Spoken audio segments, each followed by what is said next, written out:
Hi, really quickly, I want to talk about a concept that's actually quite hard, I think, for a lot of people to get, and that is the concept of case, and it will be very important for talking about Old English. So really quickly, I'm going to give you a sample sentence. So John sent, Mary a letter.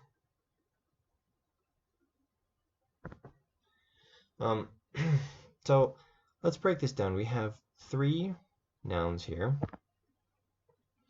We'll use purple for the first one. John is the first one. So John is the one who's sending it. Mary, we'll use red, why not? Mary, so the person it was sent to. And let's use orange, a letter.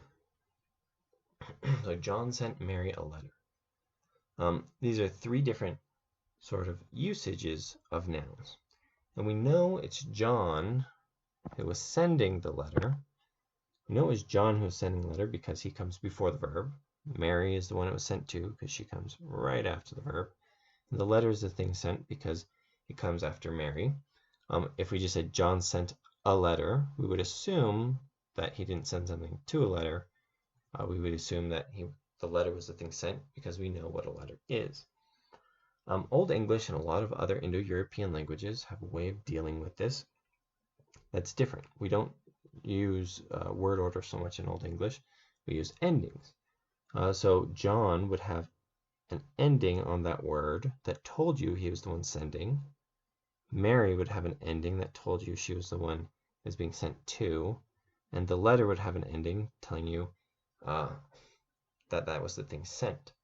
And so in theory, in Old English, you could move the words around quite a bit.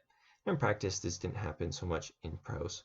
It happened more in poetry, but in theory, you could move things around quite a bit, and certainly you did a lot more than you do in modern English. So that's important. We'll be learning the rules and patterns for which endings go where, but an important thing to remember is that there are basically four cases that you need to worry about. Now, some textbooks will talk about more, but there are four main ones that are definitely most important. And the first one is nominative.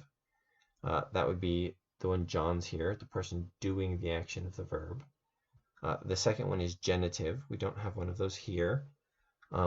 And it's possession usually. So if we said John sent Mary Bob's letter, if we put a Bob's in here, that would be a genitive. And this is a case where in English we actually do have a specific ending for that. And then we have accusative, which is the thing something is done to, the thing the action of the verb is done to.